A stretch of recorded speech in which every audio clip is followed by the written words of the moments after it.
Hey guys, Kyle here. So, just before the show starts, I wanted to mention our Patreon. You can pay us $1 a month as a thank you, as a tip. You can pay $2 a month to get access to one of our bonus content shows, episodes 2 days early, and a secret Discord chat where all of our Patreon donors get to go and hang out and talk with us directly. Then there's a $5 tier that you can donate to get access to a whole bunch more content.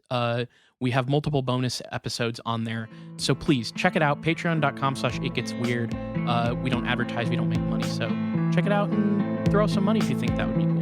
Thanks.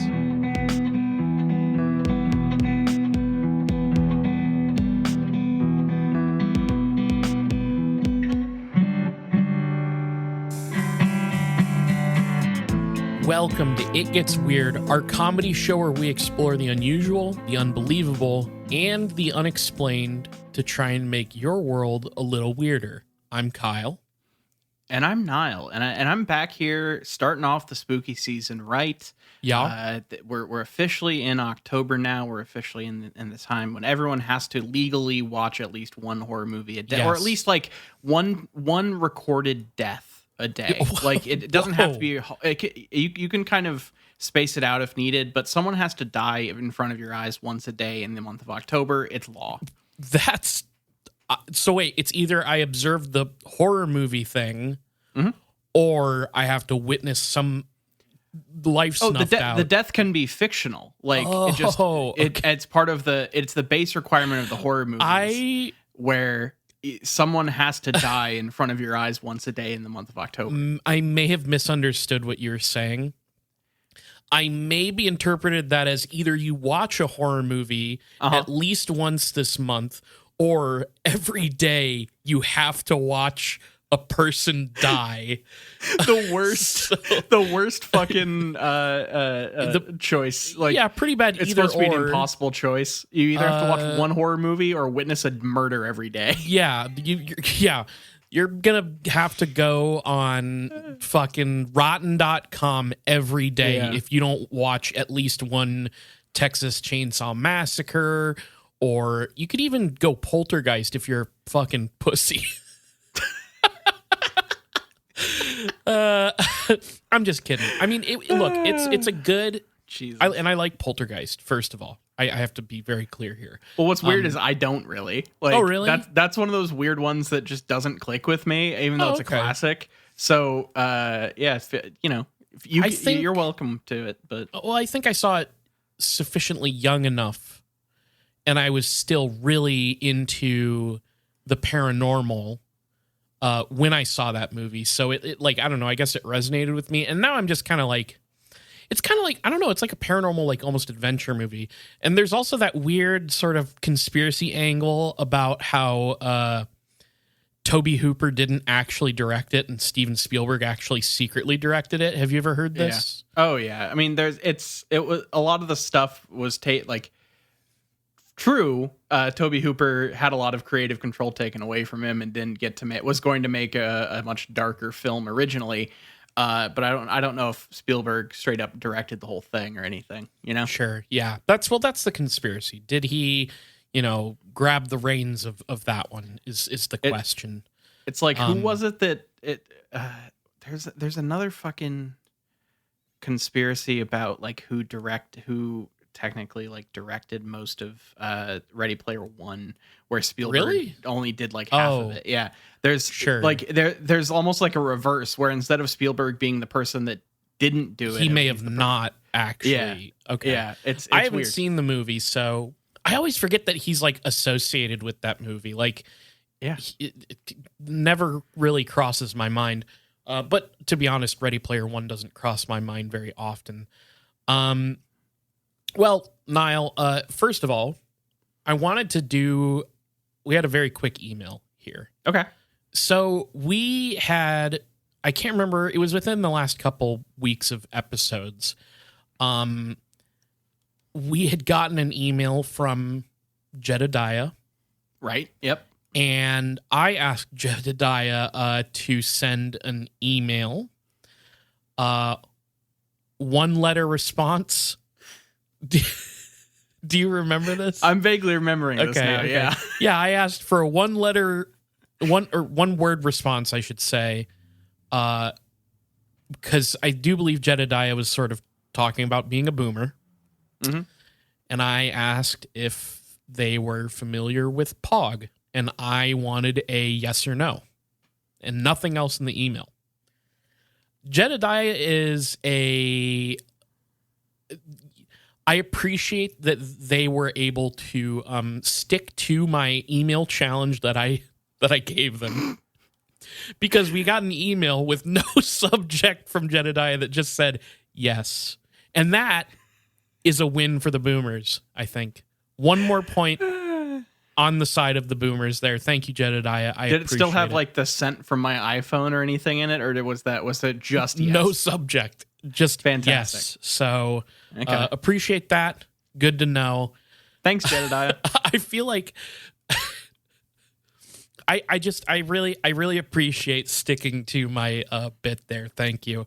The number of times that we've asked people to do no context answers to questions that we recorded, like, like we've gotten a couple. It's happened in the spot in the Discord where someone will just drop in and say like a proper noun and be like, that's the answer to the question. Yeah. I'm like, great. Thanks. Thank you. Yes, exactly. Well, I appreciate the email, and all of this. Everything that we've been talking about at the start really segues perfectly into this week's topic.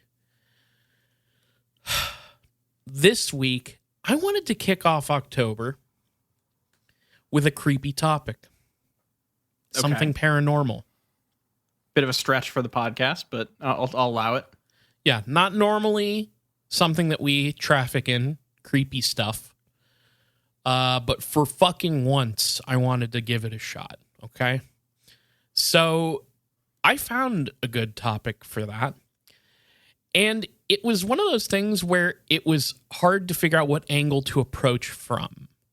There's a lot of lore around this. Well, okay, actually, let me try that again.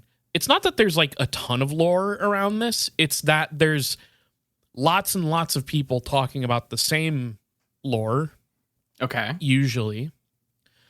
And it was hard to like find a fully fleshed out story. And then I found something where I was like, this seems like a fully fleshed out story. And then I found that person who was telling that story has like 10 websites and like dozens of appearances on radio shows and podcasts, and has their own podcast, actually 2 of their own podcasts, and basically what appeared to be endless content. Wow. Okay. So you kind of stumbled into a rabbit hole. Yeah. And then as I started investigating the podcast episodes and the radio appearances and the available content on their websites, I had another horrifying, scary, October spooky fucking scary as fuck revelation. Okay. We're really building this up here. This fucking person basically has nothing to say. And they consider, I don't want to get too ahead of myself here. That's another catchphrase of the show, by the way. Mm-hmm. Don't want to get too ahead of myself here.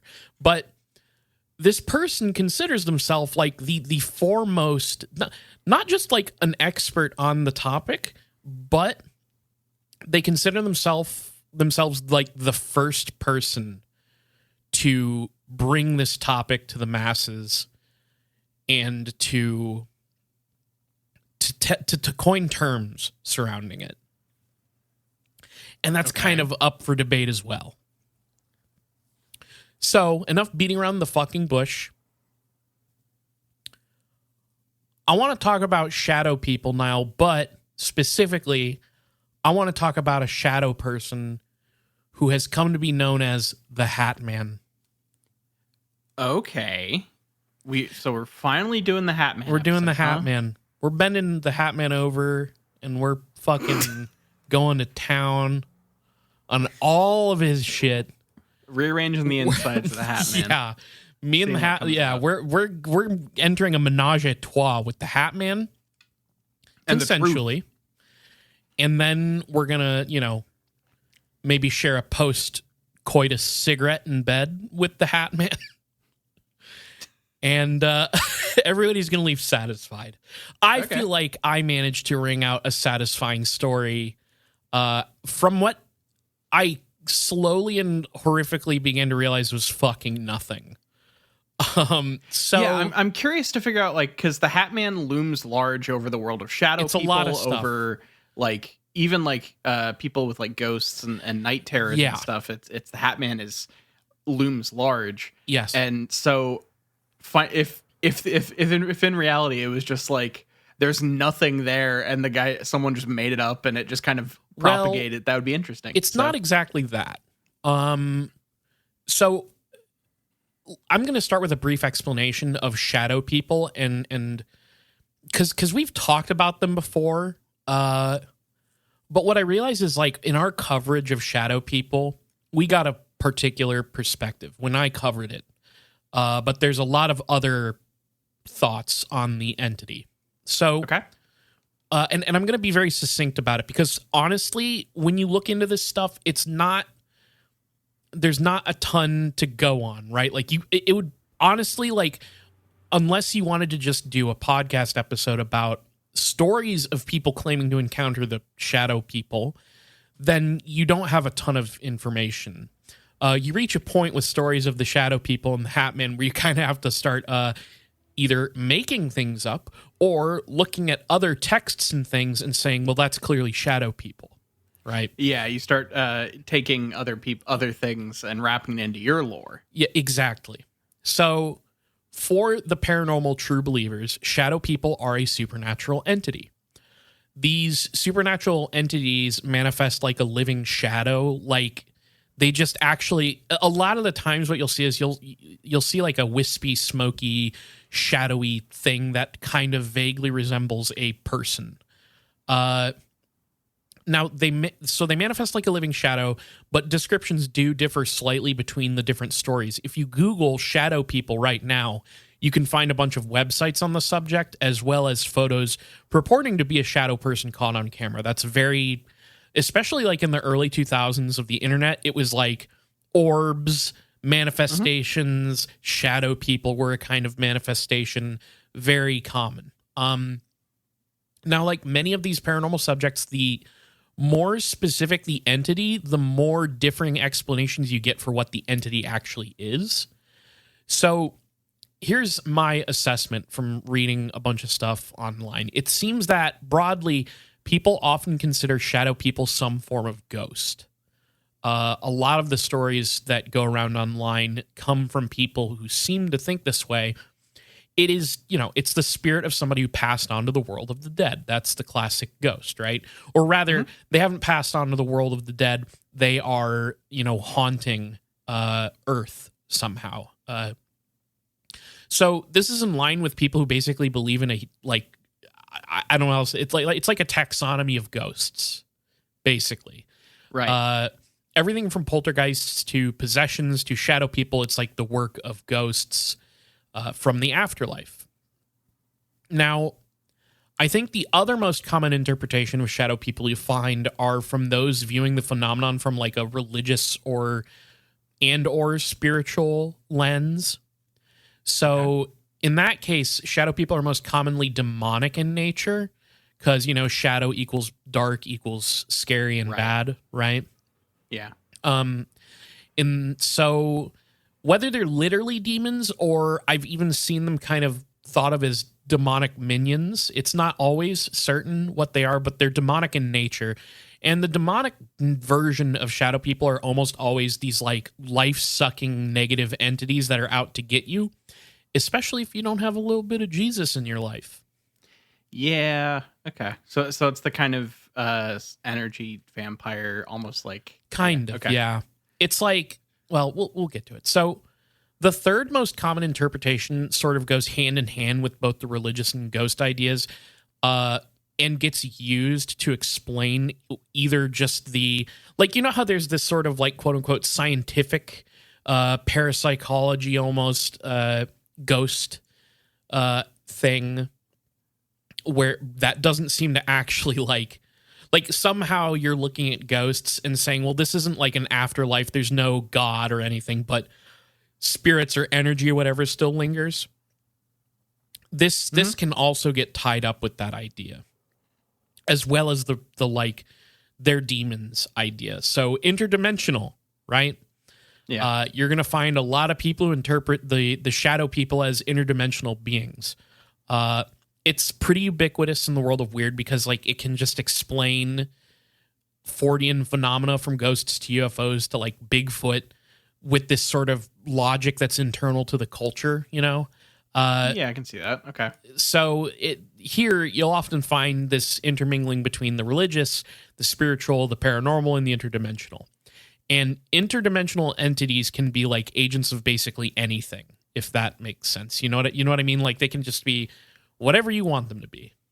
Yeah, since you're making like since intergalactic entity is a thing that is made up in the large sense, it can be anything you need it to be. Yeah. It's almost like a Rorschach test of says more about the origins. viewer than the yeah. So in episode 105 we talked about Native American shaman Thunder Strikes, and how he ties Native American mythology with like a Christian mysticism thing to explain why we see shadow people and how their presence signals the upcoming biblical apocalypse. It's classic stuff, that story, because like we talk about the quickening and how like time is dilating on Earth, and because the time is dilating, that's why we've been able to see shadow people more often and stuff. And yeah, it's wild. So check that one out. But you can also find the episode of Coast to Coast with Art Bell where Thunder Strikes explains all of this it's the May 12th, 2001 episode under the Art Bell archives. So if you look up the Art Bell archives, you can find it there. And there it's like, basically what I'm getting to is, because I described it as shadow people are a paranormal gestalt of modern fear. Is what it feels like. Like when you look at all these things, it's just like people's different fears, whether they're apocalyptic or personal. It's all wrapped up in the shadow people, right? Yeah. It's whatever boogeyman you have, you can make the shadow man. Sure. The other little side note is we also discussed a documentary on shadow people called Supernatural Assault in episode 178. And then in episode 50, we discussed the other explanation for shadow people that I'm a bit more inclined to, which is sleep paralysis.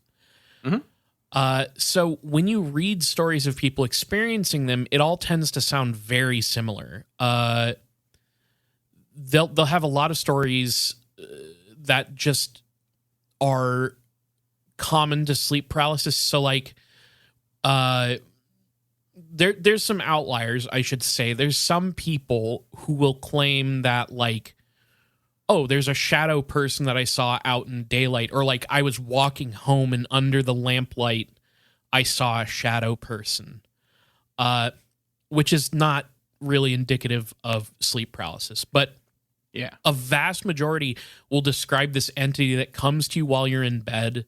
You can't move. You're paralyzed with fear. The shadow people will like press on your chest. They'll lean over you. They'll suck your breath away, literally.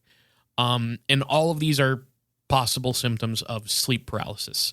Now, Niall, are you aware of why Hatman, specifically the shadow person Hatman, was like going viral within the last couple years? I think I was trying to look for an episode like 2 years, like whenever the trend was going on. Mm-hmm. And I think I saw but I don't know. I don't remember. Okay. So I have a feeling a lot of people listening to this are aware of the viral version of the Hat Man. And to me, it was like when when I saw that memes about the Hat Man were popping up, and it was like a year, maybe I think was it maybe like 2 years are you ago. talking about like the Benadryl stuff or not or whatever? Yeah. Like people are okay. Yeah. People were Yeah. taking like robo tripping and taking and seeing the Hat Man. Yeah. Yeah, I was really confused why the broader internet had gotten into what I would have sort of considered a niche paranormal entity. And yeah, it turns out if you abuse Benadryl, you can meet the shadow person known as the Hat Man. And it became a straight up meme. And I'm not going to go too deep into this because it actually just sucks. But apparently what happened was I think it was like late 2019, but 2020 is like when you'll find the articles. Between 2020 and 2023, there was supposedly a TikTok-based challenge called the Benadryl Challenge, where teens overdosed on Benadryl intentionally. And a few of those teens did, in fact, die. So it was enough of a shitstorm that TikTok actually banned hashtags using the word Benadryl. So people were out there, like, I mean, I don't want to sound like a boomer, but this is what all the stuff online was saying is like, there's actually a Wikipedia entry for the Benadryl challenge. Jesus. Which, like, I don't quite understand because it wasn't a Meet the Hat Man challenge. It was a Benadryl challenge, which I don't know. It was just literally the challenge was just take way more, like a way higher dosage of Benadryl for no reason is the impression that I got. But like it can make you hallucinate and stuff. So, yeah, I literally just I did the drugs.com. No, I did our other favorite thing where I went and searched Hat Man on Archive of Our Own. Okay. And it weirdly there's only like 9 results. But there is one that is cryptozoologist seeks M for M, where it seems like it's Mothman / the Hat Man. So if that's what you're into, and one of the tags is psychic bondage and the monster mash. So okay. maybe bookmark that one for later. Psychic bondage and the monster mash. It really is October. Yeah, I mean, hey, look, go read your fucking spooky fic today. You know. No, the thing is, I have actually seen like fan art of the Hat Man in my exploration. One of them even appeared in a Rolling Stone article that was like, it's so, oh my God. The Rolling Stone article like actually ends with something along the lines of like, and who knows, maybe one day you'll take too much Benadryl and meet the Hat Man. And it's like, don't say that. Don't put that out there for people to like that makes it sound enticing. Don't abuse Benadryl. Yeah. I would like to say that the official stance of It Gets Weird is to not abuse Benadryl, because it can cause genuine problems. But there was like, I don't know. Let me put it this way. I saw an interpretation of the Hat Man that I guess is pretty famous online, where he kind of does give off Tumblr sexy man vibes. You know, he's thin, he's menacing, he's got long fingers. You know, you're like, this guy is going to be on a future episode of Has Been Hotel. The concept of I was late to the game on the concept of a Tumblr sexy man. As a thing. Like I know that Tumblr, there's people that like everything, but like there's like a canonical like what the Tumblr sexy man is, and it's always like an anthropomorphized entity that's not quite like human, turned human, and then made into like a sickly pale, rail thin, skinny, like long fingered thing person. And it's interesting that's just like, where does that come from? I genuinely don't fucking know. You know, like, not for me, I guess is what I'm saying. Like, I've seen what is in that canon of sexy man, and I don't. And for people who don't know what the fuck a Tumblr sexy man is, Save search off. No. I support you. I honestly am in awe of you. I'm too deep on this internet garbage. And just scrolling Tumblr this week, I saw King Ghidorah with big naturals. So there you go. Sometimes you just see weird, like sometimes it just happens, you know? There you go. Yeah. And yeah, you see all that stuff and you just leave you're left asking, how bad me be. So, so yeah, teenagers died from taking too much Benadryl. Terrible, genuinely terrible. Yeah. Well, the big meme that spread over the last couple years is that abusing Benadryl will apparently let you see the Hat Man, who is a shadow person, a humanoid figure that wears a brimmed hat of some kind. I have seen people online say it's a Stetson. Some say it's a bowler. Some even say it's like a straight up cowboy hat. So, it seems that just anything wearing some sort of brimmed hat. The only one I don't really see is like, no bucket hats, really. No baseball caps, no snapbacks. It's usually like the brim has to wrap around the head. Do you get a fedora? Is that fedora? Yeah. Yeah. Mm-hmm. Okay. So that's all there. And I don't know, the whole thing with the Benadryl challenge just like reminded me of how back in the day, they weren't called challenges, but you would like read a story or be told about a spooky game where you could play that game or like the story would feel interactive, maybe an ARG type thing. And you would do some silly bullshit like light candles in front of a mirror at midnight and chant out a name, and the whole thing would like kind of make you scare yourself, right? Mm-hmm. But fast forward, we have to accelerate all this shit. Now the challenge is abuse over-the-counter allergy medication. So,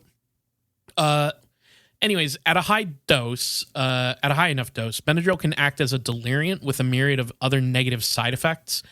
But like mentioned before, it can also kill you if you take a bunch of it.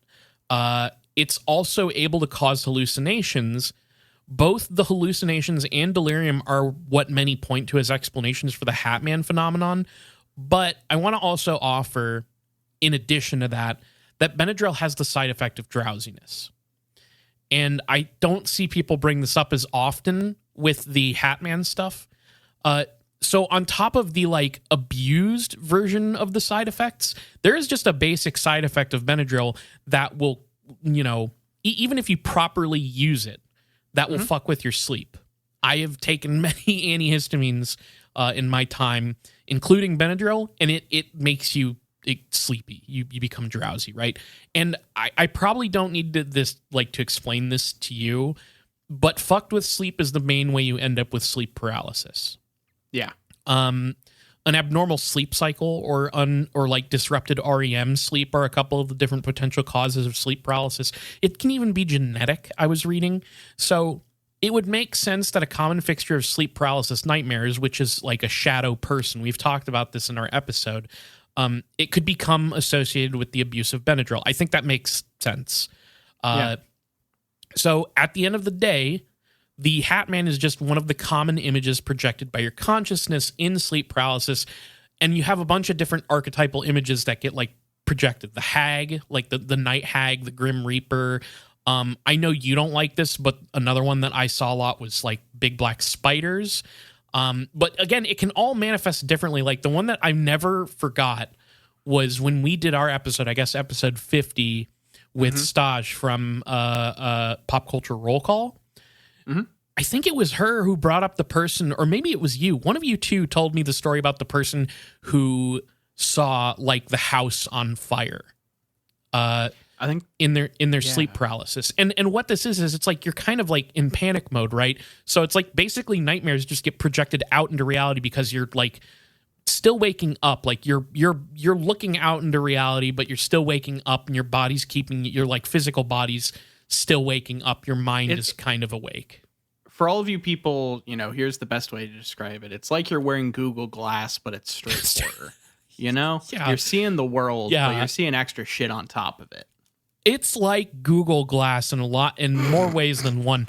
How the fuck are you bringing up Google Glass in 2024? I literally just saw a fucking article about Google Glass like 2 days ago. So it's forefront. Yeah. Oh fuck! Is it coming back? Are they doing that shit again? I think they were like it was someone dunking on another like trend thing where someone was like, "This is going to be really big in the next 6 months," and it's going to take over this thing, and then someone was posting like, yeah, you said the same thing about Google Glass, and it was kind of dunking on it.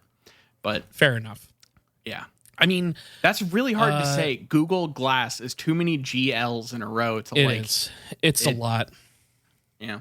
When you're as like mealy mouthed, mushed mouthed as I am, you can't put that many GLs right next to each other. You gotta break it up with some rough consonants or some easy vowels. Yeah. There you go. So all of this is to say, because I'm like trying to research the Hat Man, right? I'm like everything you find is just people being like, well, the Hat Man is a shadow person, and shadow people might be sleep paralysis, and also you can abuse Benadryl to see it. And I was like, come on, there has to be more to this. Yeah. When did people actually start talking about the Hat Man? When did it become like a thing was my question. So, I tend to believe that the common images of sleep paralysis, like the night hag and stuff like that, they are at least in part, I think, due to this, like the thing becoming a widespread cultural belief in those things after the stories get told of sleep paralysis experiences. And it becomes sort of a feedback loop, and where like the more that story spreads, the more it's like, oh, I have sleep paralysis. I see the thing. And yeah, the night hag or the old demonic woman is depicted throughout history in art and stuff. You got the famous painting of the lady with the night hag on her chest.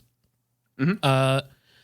So I'm just saying, like, why the Hat Man? What's the deal with the Hat Man? What are the Hat Man's origins? Well, I didn't actually get an answer insofar as it concerns sleep paralysis. But I did get one particular answer that, dear listener, take it or leave it, basically. Okay.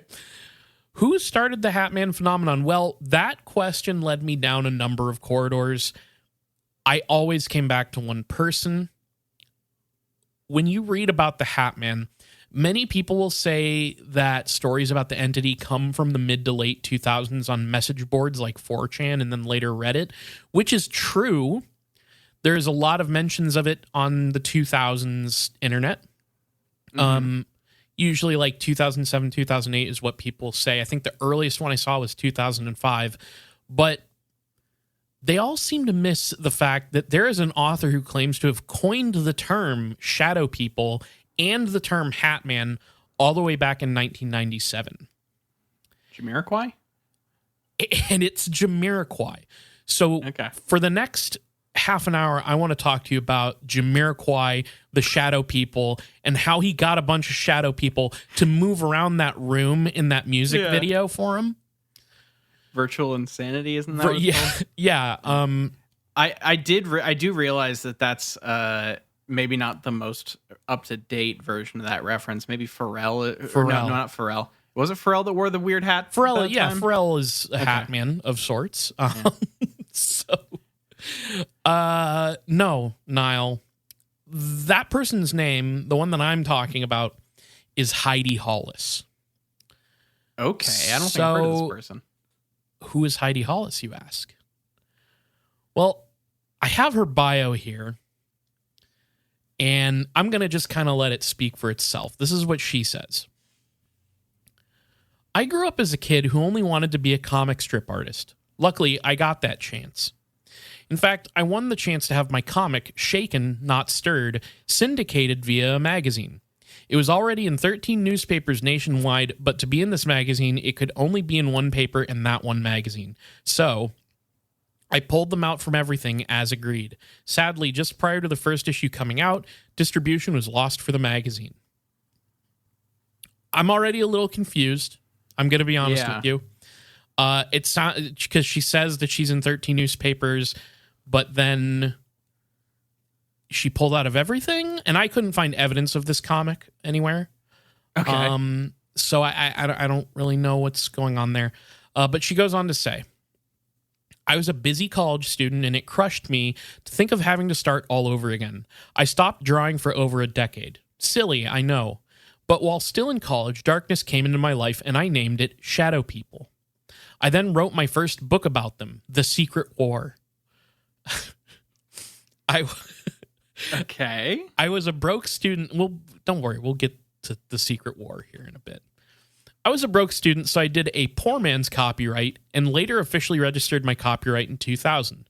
Some believe I wasn't actually the first to name the Shadow People. Well, I did indeed, though others may think otherwise. And here's a running theme with her works with the Shadow People. She is very fixated on copyright. Yeah, this I love. Already has one of my favorite tropes in this whole area of thing, which is, I did it first, but my version didn't come out until after because of reasons. Right. Like the copyright was years after she initially did the poor man's copyright, which I assume is the mailing it to yourself thing where you keep it sealed. Wow. Okay. So she did it, but she didn't tell anybody. But then other people started doing it. She was like, no, that's mine. And you stole it from me. Okay, cool. Well, it's not that she didn't tell anybody. Now, here's what she goes on to say. Writing that book took me a mere 2 months, but it took 4 years to get it published. During that time, many established paranormal and UFO authors who also happened to be publishers had my book manuscript with intentions to publish my book. What a waste of time that was, only to be told repeatedly things like, there's no such thing as Shadow People. And this is the first mention of Shadow People on her About page, and there's the little R with the circle trademark next to the term. Yep. That sounds like science fiction. There are no negative aliens, and who does this girl think she is? As soon as I got the book published, I started doing radio interviews and traveling to conventions and conferences to share what I knew, nearly always out of my own pocket. I delayed my career as a therapist just to do as much as I could to tell and warn the world of the impending doom coming when Shadow People rear their ugly heads to the world. Side note, every time Shadow People or Hatman is posted on her website, there's a little trademark next to it. Yep. I had no idea these things were already wreaking havoc on the lives of many around the globe. After my first appearance on Coast to Coast AM with George Norrie, my emails were slammed with hundreds, if not thousands of emails. I really don't know because back then, AOL email would continually delete your email as the box filled up if you didn't save it on time. I could not keep up and fully didn't expect that kind of reaction to know I had to be on top of email saving like that. Well, the emails keep coming till this day. I got so many, I started answering them in a column called Alien Advice. Then later, I made a segment in my radio show, The Outlander, and called it The Outlandish Corner, so I could hopefully help even more people by sharing these emails openly. With that amount of response, you would think conferences and conventions would be welcoming, right? You'd think so. But Well, I'm guessing they weren't. Anything outside of UFO or paranormal conferences were open to me. So she could show up at like a car dealership conference and get a table, but not at the paranormal? Yeah. Okay. She is going to all the dealership conferences. And people are going, who is this lady? What's her deal? Shadow People aren't real. Yeah. The fast casual eating conventions, all that shit. Yeah. She shows up at one of those conventions with her book on Shadow People, and everybody's response to her is, who does this girl think she is? Now, I think that she kind of takes that as like, they're kind of pissed off that she would even begin to suggest that Shadow People might be evil entities. It might be because they're confused about why she's there. Yeah. It goes on to say, this still holds true to this day for some reason, but I pushed my way into those events open to me and said my truth and the word spread. Also, side note, this isn't like not even true, because I saw a page that had like a reference to her having a speaking event at, oh my God, the show by Art Bell was called Midnight in the Desert, but there's a like conference in like, I want to say California every year on like UFOs and the paranormal and stuff called something in the desert. Oh fuck. Somebody out there knows what I'm talking about. But point being, at least within the last couple years, she definitely was invited to speak at those kinds of events. Whatever. Well, yeah, but she had look, and she's on coast. She is a coast to coast regular. I don't know. There always has to be these barriers to success for these people that are they started this thing. They were the first to do it. They're really important. They know way more about it than anybody else. But God damn it, they keep getting thwarted at every turn. Yeah. So yeah. So she finishes up by saying, in the meantime, I had people ask me to help them write books on shadow people, or filmmakers literally buy my book and right after say, thanks, I'm going to go make a movie now. It's no wonder why people and even ghost hunters don't know the origin. One of them was Steven Spielberg. One of them was Steven Spielberg. Steven Spielberg's Shadow People is out 2025. After 18 years of putting word out there on these two topics in particular, it's been a long and rewarding journey to have helped bring light to some very dark beings to defeat them. I would have never thought this would be my legacy, but I proudly accept it and its challenges as I still embark on this secret war and have resurrected my cartooning comic strips to keep a balance of humor in my life. Well, that's good. You got to keep it a little light. You know? Oh my I'm glad she's God. taking care of herself. And you got to read these. Niall, you're into comics, and I think you would love her stuff. You think I'd really be into her stuff? Okay. Oh, yeah. I'll The check it out. Outlanders comics universe is rich and honestly pretty funny. Okay. Now, is it a comedic comic or is it just funny? Yeah, it's like The Far Side. it's like The Far Side. It's like a single panel, but it's like got like Bigfoot and UFOs and stuff in it. One of my favorites that I saw was Bigfoot is like standing outside a forest and he's like looking out at a hill, and there's a UFO landing down. Mm-hmm. And the punchline is Bigfoot's looking out at that scene and he says, "Oh no, refugees." What? we got fucking Bigfoot doing like right-wing talking points honestly here? Like I don't even know if that's right. If that's what her intent is, it's very hard to say. But that's how I read it as well. It's very layered. It's very layered humor. It's very intelligent. It's very, you're not going to get it most of the time because we're not IQ Mensa wizards. I mean, have you ever read, what's the orange cat that like, not Garfield, don't say Garfield. If you fucking think about saying Garfield, I'll freak out. You got it right before it came out of my mouth. Yeah. You know Heathcliff? Yeah. And how like Heathcliff strips are less funny, but more like enigmas and puzzle pieces. Mm-hmm. That's her style. She's got a Heathcliff meat helmet and all that. Yeah. Yeah, exactly. She has a very Heathcliff style to her comics where like sometimes you get something that's on its face that's very funny. Like think about what if UFOs were refugees to planet Earth? That's kind of like a funny concept. It's sort of putting a mirror to the face of society. It's also literally a South Park episode that's like 20 years old. That's true in a way. Yeah, that's okay. Yeah, fair enough. But every once in a while, she'll have a strip that's like, I am clearly not operating on the right dimensional frequency to understand this one. You got to recharge your Orgon energy to get those ones. I can't believe she doesn't mention Orgon. I mean, I don't want to spoil my thing here, but like she's got a hand in every single paranormal UFO thing ever. Every single one of them. Okay. So I tried to piece together her story by following her online trail of shadow people stories. And I tried to stay in that particular realm. So here is what I've been able to figure out. She claims to be the person who first coined the term shadow people and Hatman, as you know by now. Everywhere on her sites, her Medium page, her Amazon author profile, and so on. She has those little trademark symbols next to the terms.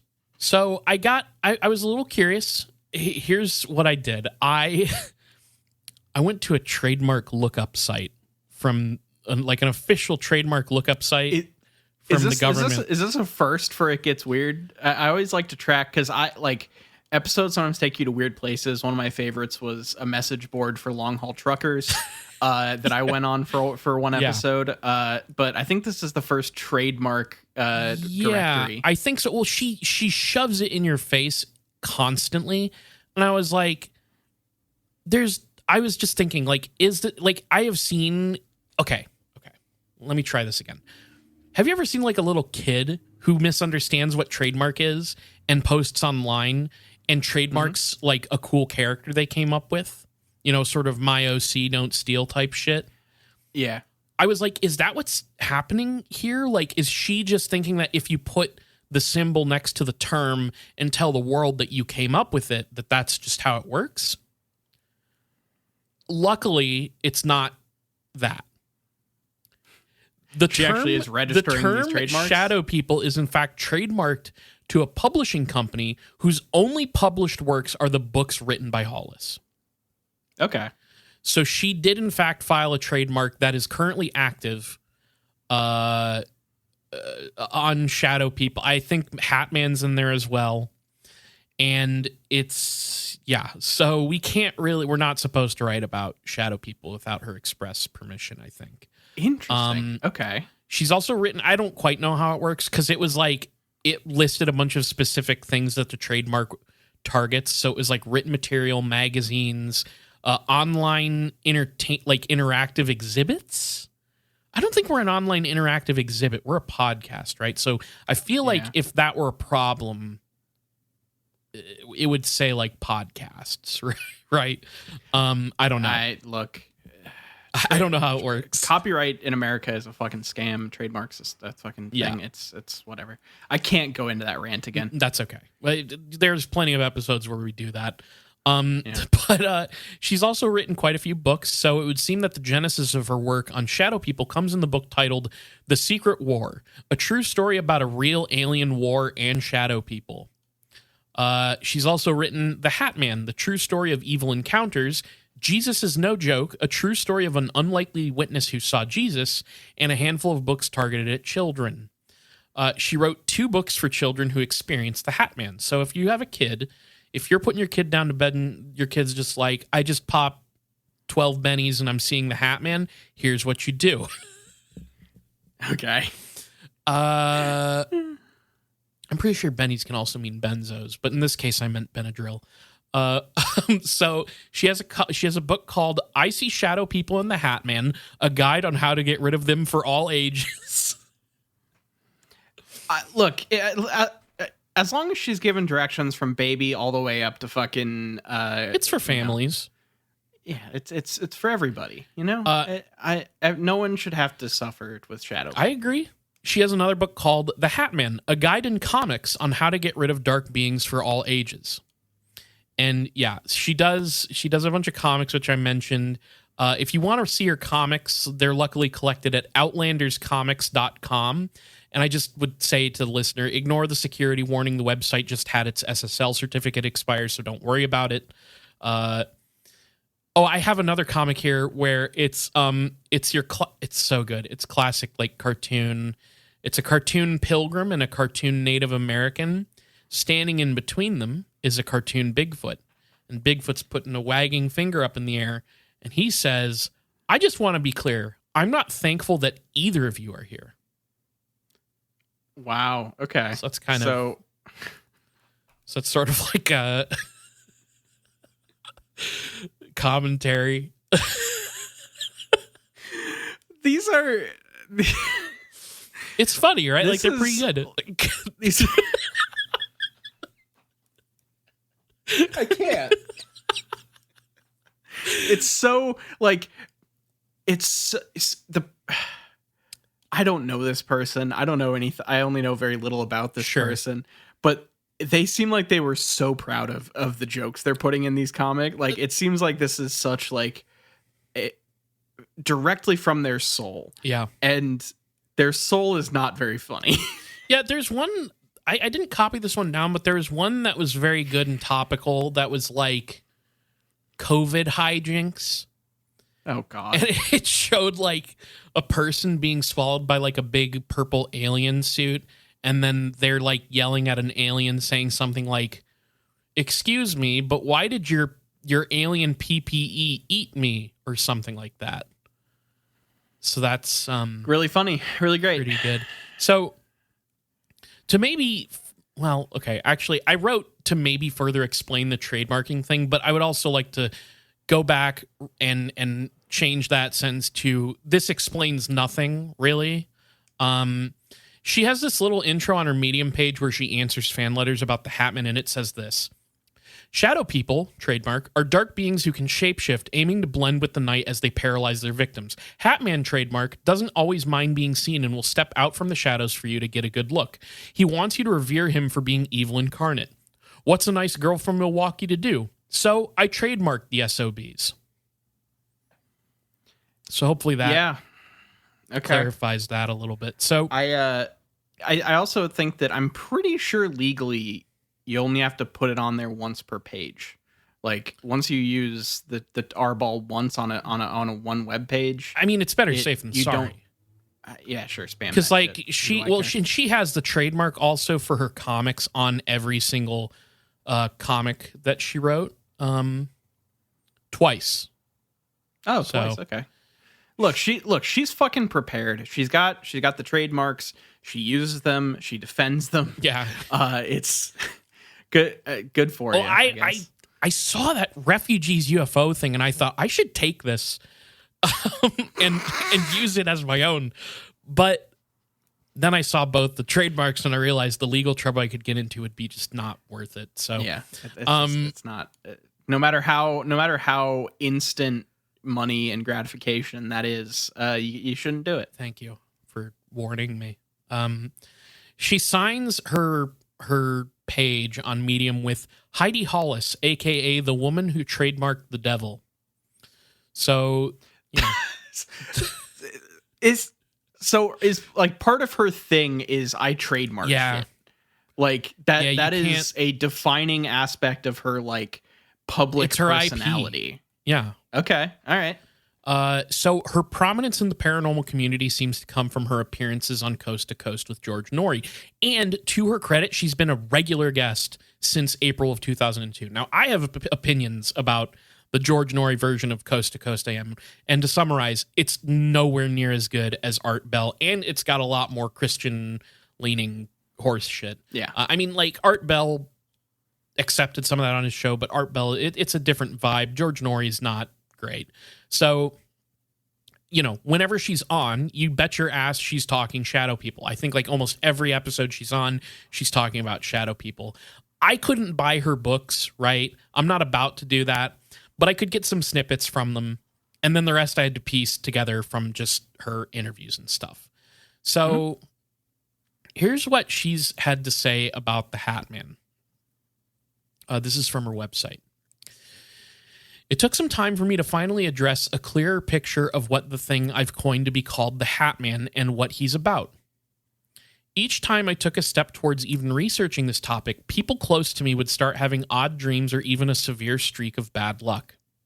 I was also in the process of writing about more positive experiences like holy encounters with Jesus and angels, so to take a look into something less than positive just didn't seem right to do for some time.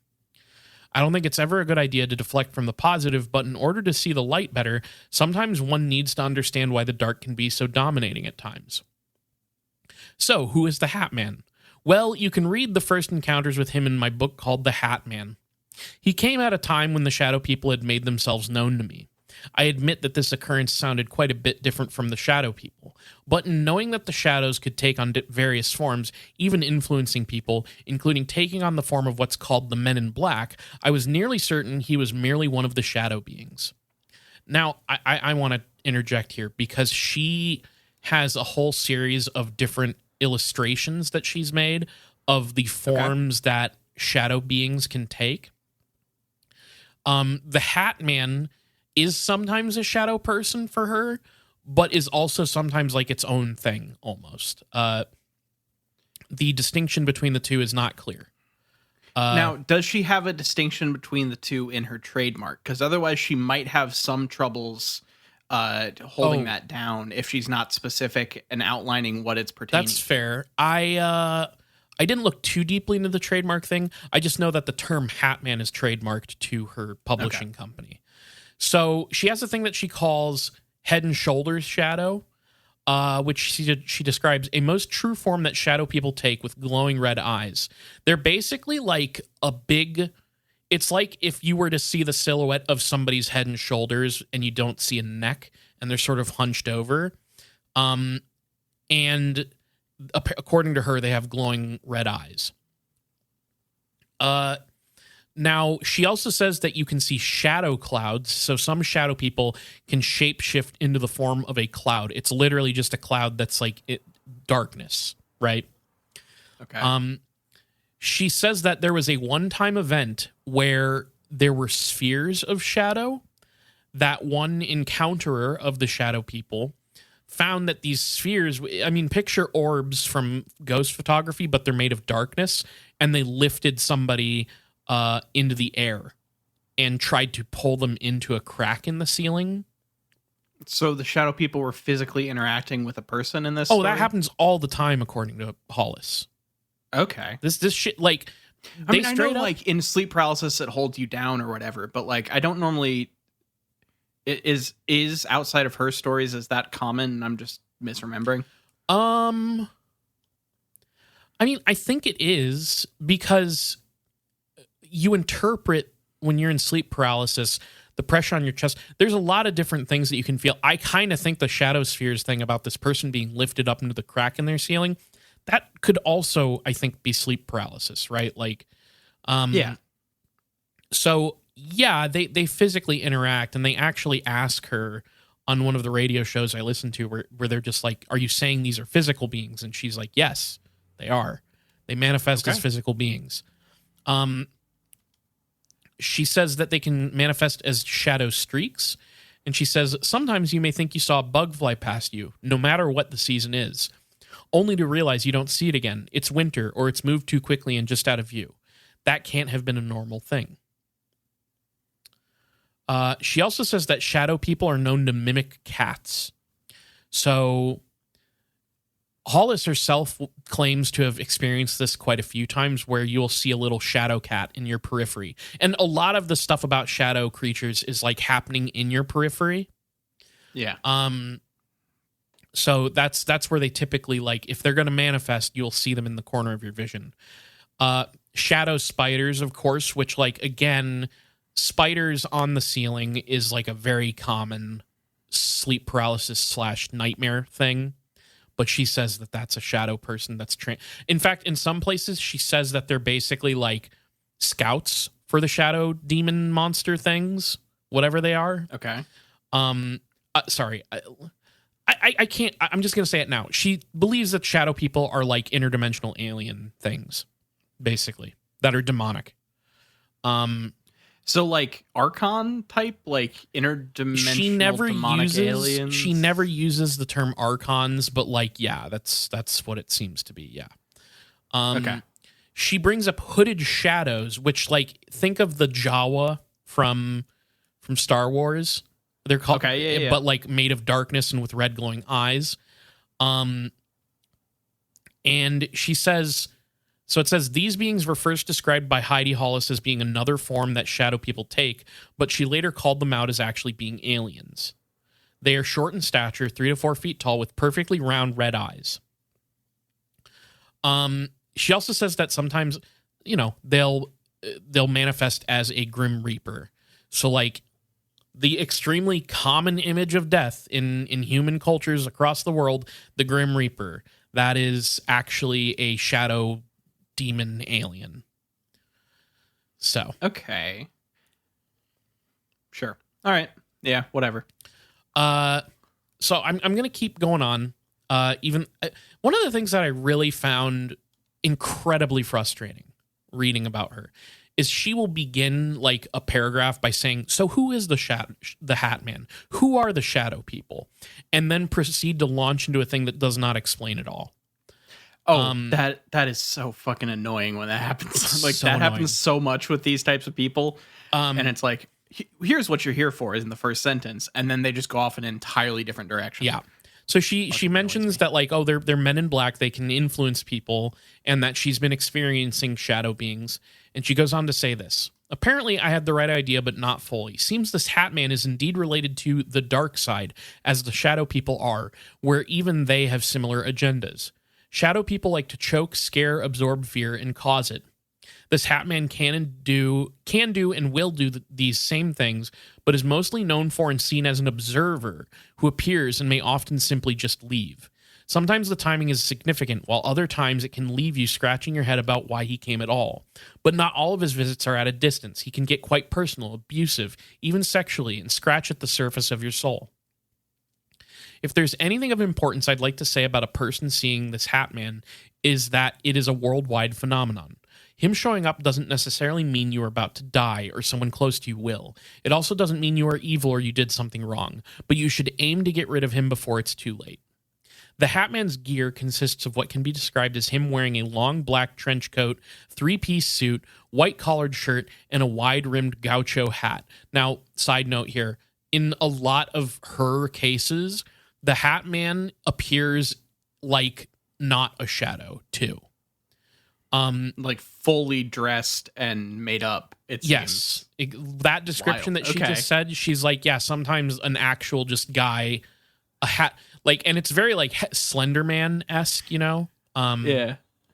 So she says some have even reported seeing a gold watch hanging on his side on a chain or him wearing a top hat with a cape. Like the Count from Sesame Street. Yeah. I added that part. This is just like, and sometimes you see him on Mechanical Spider going through the Wild Wild West. Like, how fucking cartoonish are we going here? Well, cartoonish enough that she can include it in one of her cartoon books on how to get rid of shadow people for children. Oh, yeah, true. She says some people describe seeing red eyes, others see solid black eyes if they see any eyes at all under the shadow of his hat. So he's kind of like the Babadook too. He's described as being pale. Spoilers. Oh, I'm I haven't sorry. seen Oh, you haven't Babadook. seen the Babadook? Oh. No. He's like a tall, scary shadow man with a top hat that you can't really see his features. Okay. He's described as being pale, tall, thin, and may or may not have a noticeable goatee and thin mustache. How detailed do people get? These are shadow people. Not this one. This one's something else, maybe. Sometimes it's a shadow. How fucking yoked is their ass? Like fucking what? Give me fucking. I want the measurements. I can't tell you about their you know? ass now, but I can tell you that he may grin, tip his hat, or stare undeniably at a person at length or briefly. So Fantastic. he appears in most any location, but most commonly is reported in people's bedrooms as they sleep at night. A feeling comes over the person where they wake up to find him watching them nearby. If watching is all he does for now, just know he may up his game to come in closer. He may scratch, bite, rape, hit, curse, and possess. He can do things you would believe are impossible as you find yourself outside of your body or in your nightmares pleading for your life. Hatman is a horrible demon that takes on the form of a man who is not a man at all. Okay. That was a very wild mix of things that it can do to you that really varies in severity. Yeah, that's okay. So she has a whole fucking mythos and lore here. Like there is a, you've said the cinematic universe, and it seems like she's angling to go that direction here. Yeah, and here's the other angle that I kind of played by picked Benedict up. Cumberbatch. Yes, the notorious Tumblr sexy man whose face looks like a foot. So the other angle with her that I've picked up on is like, I think one of the reasons that her telling of the Hat Man and shadow people take on lots and lots of different forms and lots of different details is because she will receive letters and then either on a website like Medium or something, or on her podcast, somebody will reach out to her about a Hat Man story or a shadow person story. And she will be told something new about the Hat Man in that story. Like somebody will have a unique thing about their encounter with the Hat Man. And she'll go, yes, exactly. That's right. That aspect is true of the Hat Man. Basically, she is a yes woman for paranormal stuff who then lets it kind of get incorporated into the mythology there, right? Like, this is at least this is how I have kind of come down on it, basically. You know, because like there was one that I was reading, it was something about how like somebody reached out and said that he had a cane. And that they like didn't initially fear him until he like held up the cane and like tapped on the window or something like that. And Hollis responds to that by being like, yes, well, many say that when he approaches you, sometimes he has a cane and you don't always feel fear at first. And that's her methodology with all of this, is to tell you, it's an evolving yes. canon. Like, she has her basis, right? Like, which we're about to kind of get into the basic idea behind her whole shtick. But when she gets reached out to about these things, she will almost always say yes. Almost always. It's not every case, but she says it a lot. So, in an odd twist with like a side thing that I wasn't totally sure what to do with it, but I think helps paint where she goes with her conception of shadow people. There's an image on her website that she's like, it comes out of nowhere, and it's this sort of like devilish face in a sculpture, right? Mm-hmm. And out of nowhere on her site, it just says like, I saw this image of this sculpture by Rudolf Steiner, and it's called the Ahrimanic Deception. And once I saw this, I knew the truth of shadow people. Okay. And I looked into it. So Rudolf Steiner's almost definitely come up on this show before.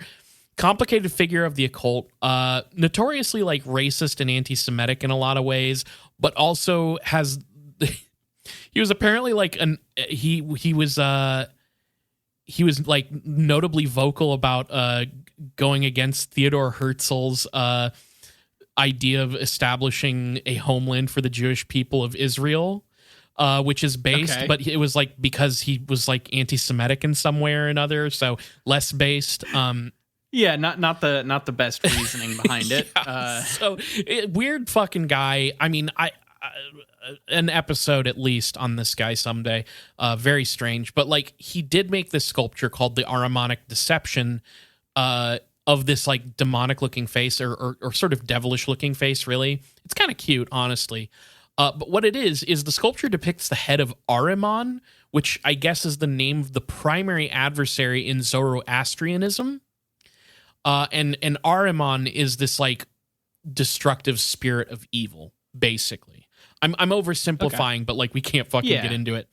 We're not going to do a Zoroastrianism 101 here now. But I found so he's bad. Yeah, I found an article on this website for a thing called New Dawn. It's like this magazine that's focused on erotica. Not erotica, esoterica. Occult? Esoterica, okay. Not erotica. Sometimes there's a little bit of crossover. There might be some erotica. What do I know? But I definitely misread esoterica as erotica. Conspiracy theory. Freudian slip. Yeah, what you been reading, my man? Oh, lots and lots of erotica as I do. No, I genuinely have been reading so much of this lady's bullshit over the last 2 days. It's nothing erotic going on there.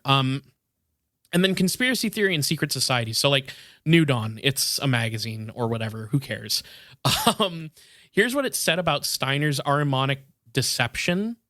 So it says, quote, in a 1919 lecture delivered in Zurich entitled The Ahrimanic Deception, Steiner stated that a great part of mankind today is already under the control, from one side or another, of Ahrimanic forces of a cosmic nature which are growing stronger and stronger. Steiner had an unusual perception of what he called the Luciferic impulse, which he stated manifested on Earth in 3000 BCE. The Luciferic impulse prepared the way for the Christ impulse in Steiner's cosmology. Both impulses began to fade, and mankind has therefore become increasingly materialistic. Steiner stated this Ahrimanic deception emanates from an actual being.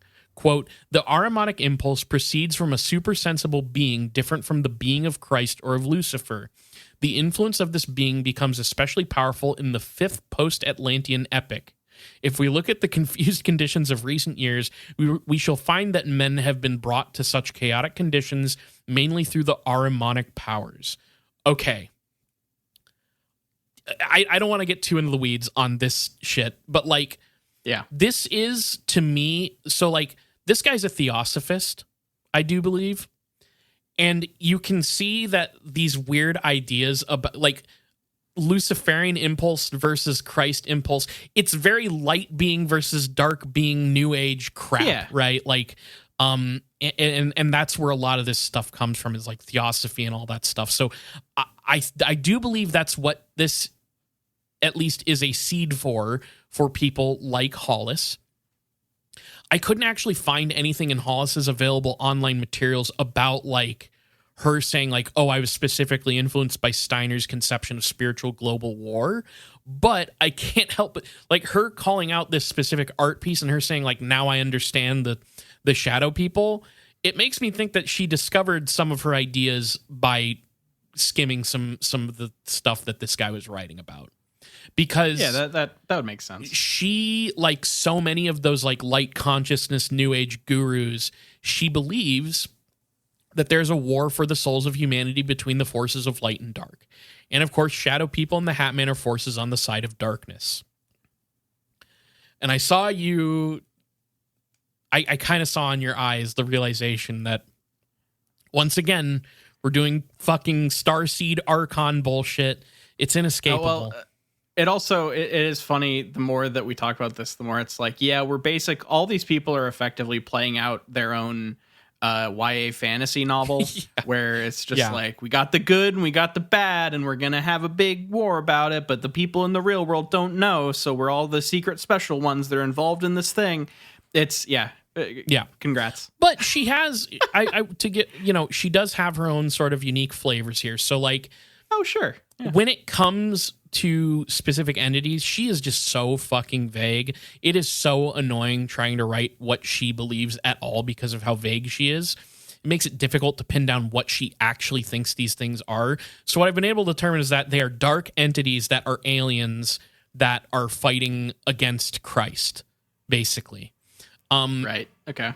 And but this time, like she's got this, she's making the Archons versus Starseeds shit case in like an explicitly Christian way, right? So she claims that growing up she experienced tons of phenomena.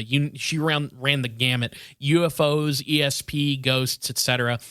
She claims that throughout her entire life she would experience other worlds in her dreams where various entities would come to her and teach her esoteric knowledge, heavily implying that her spirit her spirit form will detach from her in her sleep and travel the cosmos with aliens. Okay. So she's doing the whole like what do they call that, astral projection? Yeah, and she makes a very specific point to say that like, well, if we can conceptualize of animals and things that are alive on planet Earth as ensouled beings, then we must also conceptualize that the beings out there in the galaxy are also ensouled. But make no mistake, all these souls are very different. So she's like, human souls are like special, right? Like, but anyways, it's God. She basically says that she would have these like informative dreams that would like give her, they're almost like visions. She would call them night school. And in these dreams, she would meet many different beings who, again, she's very vague about. But based on the descriptions, you're like, oh, these are like biblical angels, and not be not afraid biblical angels, but like pure, holy, winged, and behaloed servants of Jesus, right? Right. So here is how in her first book she describes her most formative experience that like led her to all this stuff. Here's how she describes it from her book. Quote, "It was sometime in May of 1997. I was sitting on my fantastically deep purple futon talking to my college roommate and friend at the time, who I'll just call Samantha, not her real name. We were, in fact, discussing an odd but unrelated experience we had both just had. That's when I decided to get up to make a visit to the bathroom. A whole lot of otherworldly focus here, as you can see. There was no true urgency to the matter, so I casually stood up and took a couple of steps forward while still chatting with Samantha. Just then, only a few feet away from Samantha, my eyes suddenly were flooded with this powerful scene. Dare I say, a vision even. Immediately, I found myself gazing on a scene in space with stars against the dark void. It was absolutely breathtaking, to say the least. Then, somehow, as if a deep sense of recognition hit me, I saw myself. I suddenly spotted myself as this ball of white light, leaving an astronomically huge and beautiful light that I somehow knew to be called the Source. As soon as I saw the light, a ton of information quickly flooded my way in an instant as I began to recall leaving this source in order to be born here. It was as if I were coming, literally, for a lack of a better word, to do a mission of some sort. I also had the strong intention in mind that I would come back to the source to report in, so to speak, on how it all went. So, you can kind of... So she's got a whole mission on Earth. Okay. Yeah. Here's the thing. She basically says here in this passage that she met God and she had been taken to the Akashic records. And basically, yeah. She says that in the book. Oh, she does? She does, like, yeah. She's like, okay. I call it the source, but really it's God, and they showed me the Akashic records. And that caused her to recall that she was here to push back against the forces of evil, right? So, unfortunately, past this point, I don't have the text, but that was all I needed. I think that technically falls under the actual biblical reading of taking the Lord's name in vain.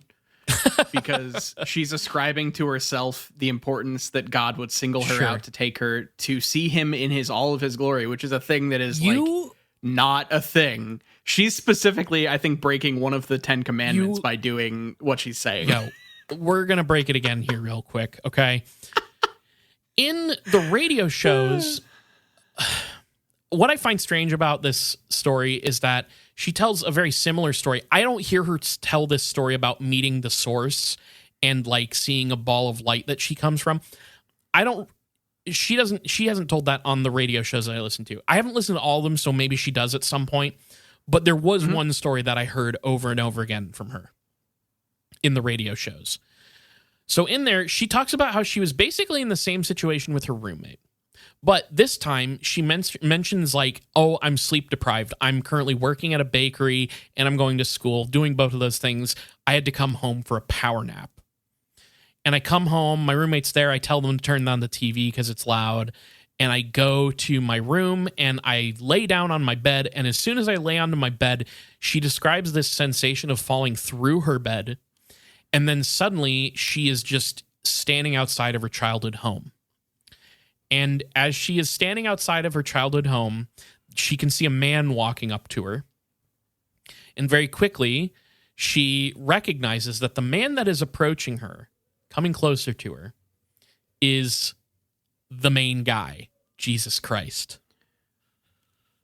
I thought it was going to be the Hat Man, but it's straight up Jesus. No, it's Jesus. Okay. Which, one of the bizarre anecdotes or little tidbits that she drops when she tells the story, she will tell this story, and when she says that, she's like, when I recognized it was Jesus, I put my hands to my face, like in shock, and I said, Jesus. And she's like, I don't know why I called him Jesus, but that was my reaction. So she'll say that in a bunch of her stories. Okay. And that's the kind of humanizing detail that really makes the story sound real and credible. Thank you. I agree. Oh, well, I guess thank you on her behalf. Yeah.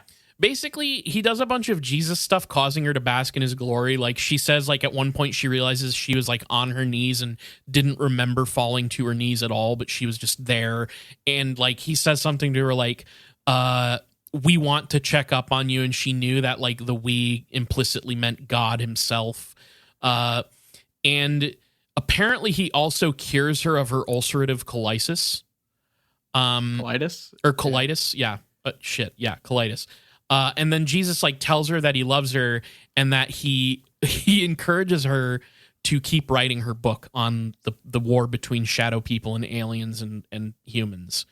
And so she works on her 1997 book, published 4 years later, on the war between the forces of light and the shadow people and aliens. And she had been inspired to write this book after experiences with shadow entities, apparently. So like, she jumps all over the place with her experiences, but one very important one was meeting Jesus Christ and God. Yeah, Jesus being like, "Hey, you're doing great work here. Keep doing what you're doing. I just wanted to check in." One on of the you." Like, one of the things that I that's really so nice of him. loved is like in one of the interviews, the guy that's talking with her is just like, he's like, "Wow, I'm always talking to God, but he never responds, and I've always wanted to meet him face to face, and wow, that's incredible that you did." So here's her experience with shadow people. This is what caused her to start researching the subject, I guess, in research, scare quotes, and start writing about it. So she says this: I was staying at a friend's house when we decided to go for a walk to her uncle's home. It was broad daylight out, warm and sunny, with perhaps a bird whistling nearby. Sorry, I'm not good for delights while portraying evil. That's her. That's her Okay. writing. That's her writing. Okay. If it helps project the picture better, we were walking along a path that was behind a school that had several trees and bushes lining the way. So anyhow, my friend is walking next to me when I see something from the corner of my vision. I turned to look as my friend walked on ahead of me, and there I saw a huge shadowy thing jump from a bush to a tree and then tree to tree as we walked along our way. I looked on in disbelief and couldn't understand what I was seeing. We soon arrived at our destination and later walked back the way we came, still while the sun was shining, with birds in the whole bit. As soon as we started walking, I saw that shadowy thing again, leaping and bounding along as it followed us back to her house. By the time we arrived, I was beside myself with mind-numbing puzzlement as to what I had just witnessed.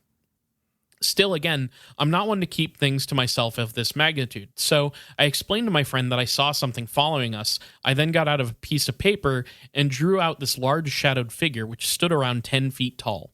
It was built much like a man, but was big and bulky and had no noticeable neck. I later deemed this one to be called the Head and Shoulders Shadow. Truly I did. Smiley face. Which the smiley face is in the text. That also seems like you're winking and that you're faking it. Like the smiley face, and I did see it. I like Smiley face. that feels fake. Wink. Here I'm thinking, I know my friend is going to laugh her head off at me for saying I saw this mythical creature. Instead, she picked up the drawing and hardly gave it a close look. Then she surprised me after she quickly glanced at my scribbled drawing and said nonchalantly, "Oh, that thing. I don't know what that is, but it's been following me since I was a kid." So, Okay. So her friend has been followed by this thing her whole life? Yeah, it's an evil shadow entity. And Just tossing that off? Hollis has been placed here on Earth to defend against things like that. Niall? Oh, so it's like Bleach. Okay. Is that how that works? The Nirvana album? No, I was talking about the anime where isn't that with their shadow demons on Earth or whatever the fuck, and you're like fighting them? I mean, they're not like placed to specifically defend. I mean, they do fight the evil ghosts, yes. Okay. And then they go to the spirit realm, and it's a whole different fucking anime, frankly. Here's the thing. I don't drops the ball. I don't. I guess I probably should stick to referencing things I've actually seen. You know? Yeah. No, that's okay. I appreciate it. I like the Bleach shout out. So Hollis, it would seem, has experienced the entire range of paranormal phenomena. She knows now that shadow people and the Hatmen are dark evil entities, and Jesus and his light warriors need to expel them to save humanity. And she's one of them. So the timeline is admittedly confusing for her because in one book she'll say that the encounters with shadow people inspired her whole career path. But like I said, on the radio shows like Coast to Coast, she'll also be like, well, it all begins with aliens. And she'll talk about all the alien encounters she's had in UFOs, including one that like possessed a robot and like caused time to slow down. What? We don't have time to get into her alien encounters.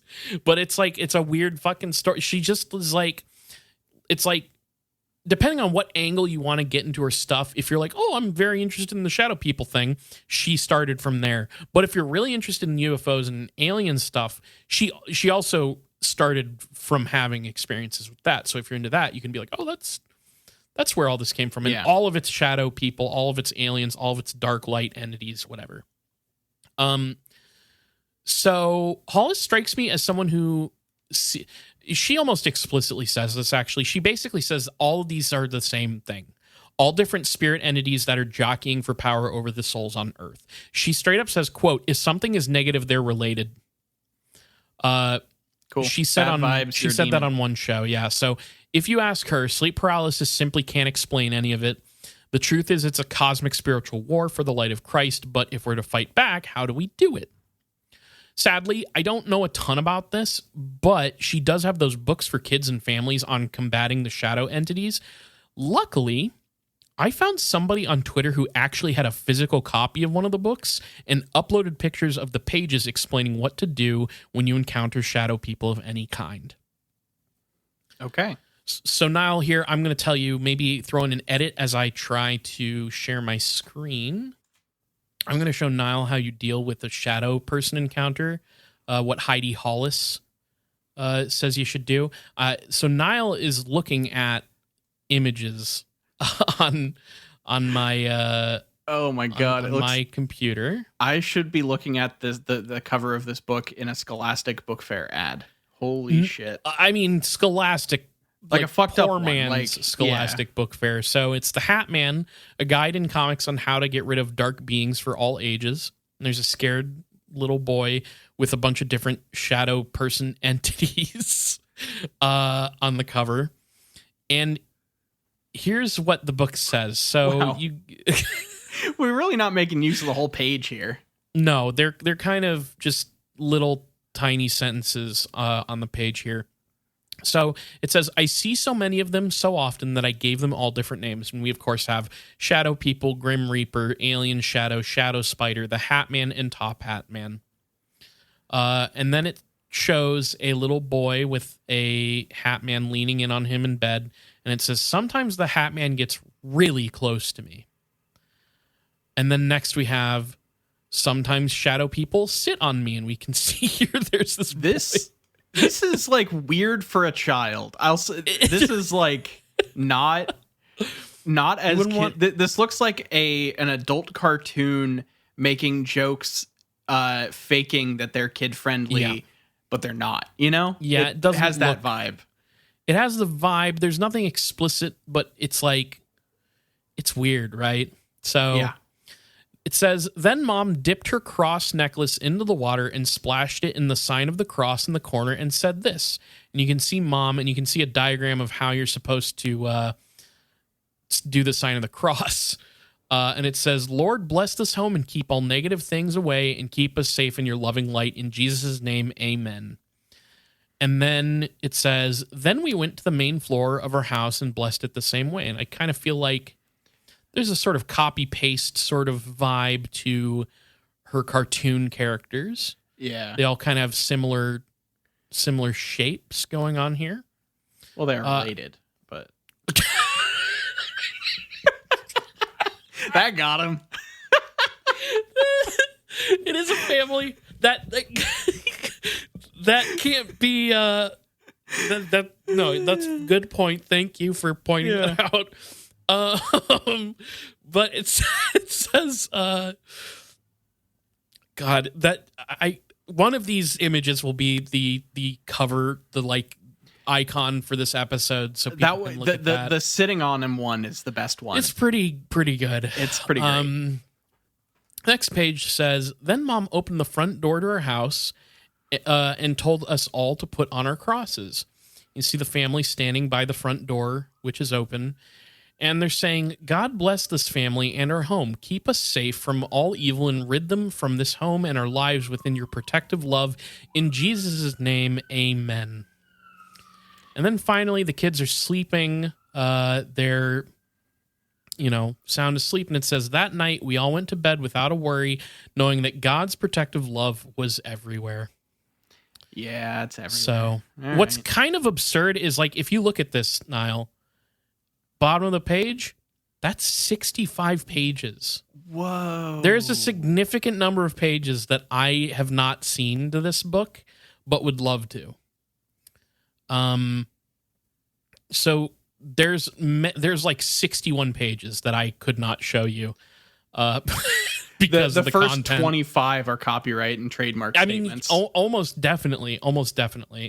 So that actually, I kind of want to show you real quick. Give me just a second. Oh God, you're gonna see part of the process here. There it is. I want to show you a little bit. So these are her comics. There's Bigfoot. There's sort of a UFO. Yeah. And then here it is. Did your alien my PPE just eat me? It's like being back in your mama's belly. Oh, God. But you're right. It is very, it's a one panel strip. So it's competing with Family Circus. Yeah. I would like to encourage all of our listeners to go and check out the outlanderscomic.com and just catch a vibe, I guess. Wow, this is just awful. Holy shit. I mean,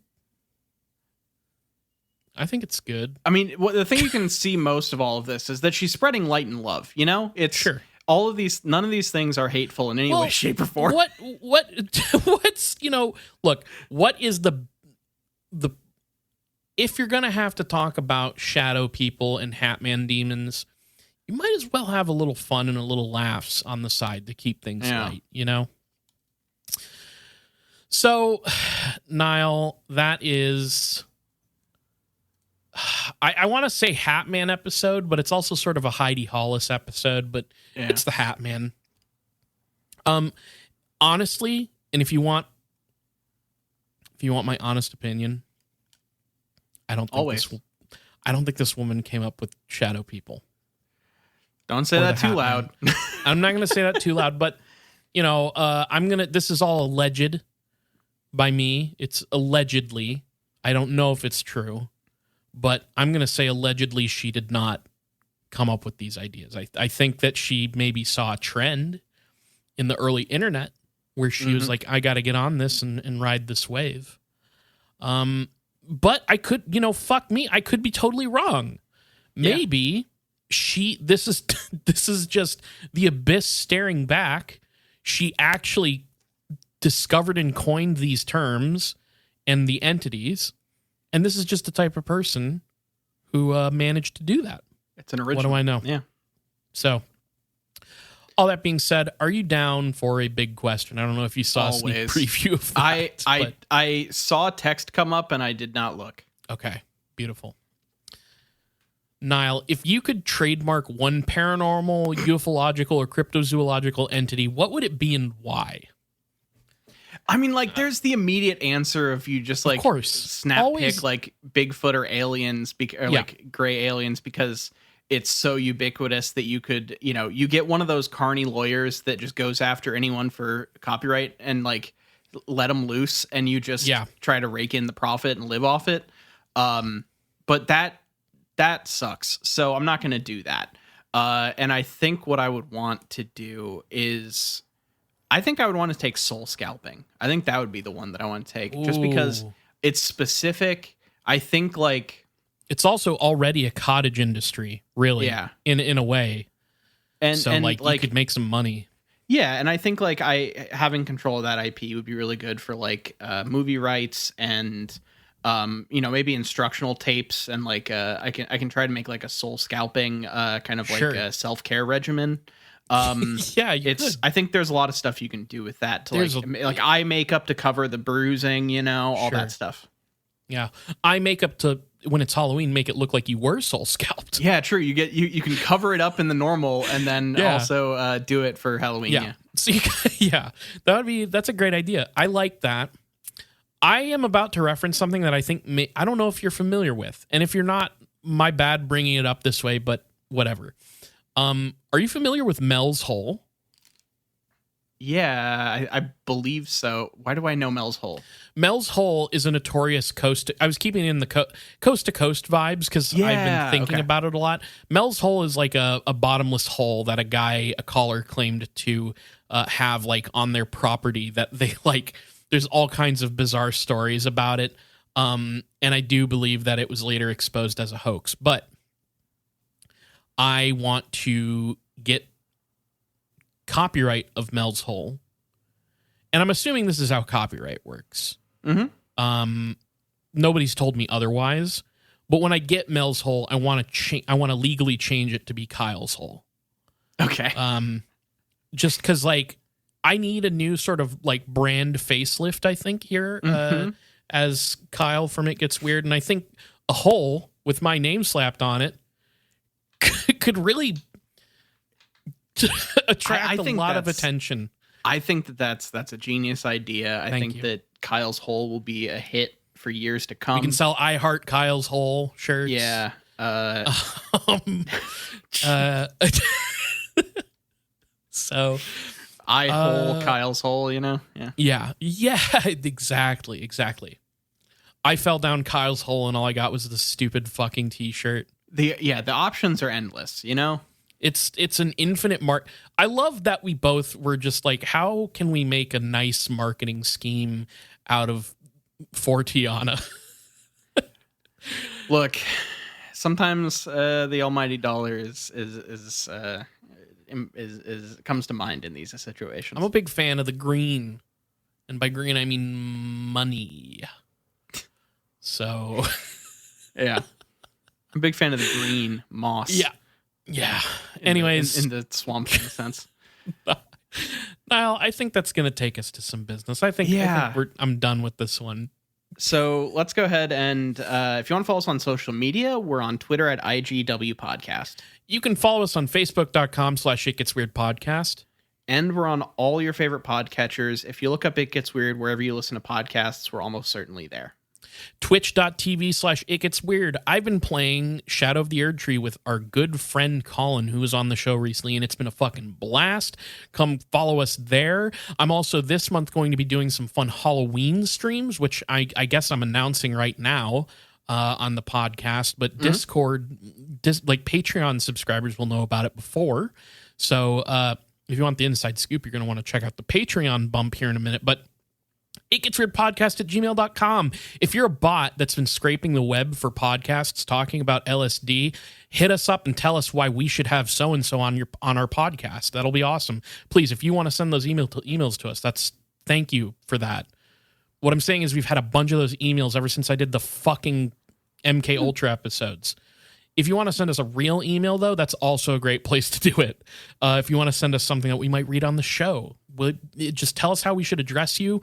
You got an interesting story or something that you want to share, please hit us up. We love getting emails and we appreciate it and we eat them.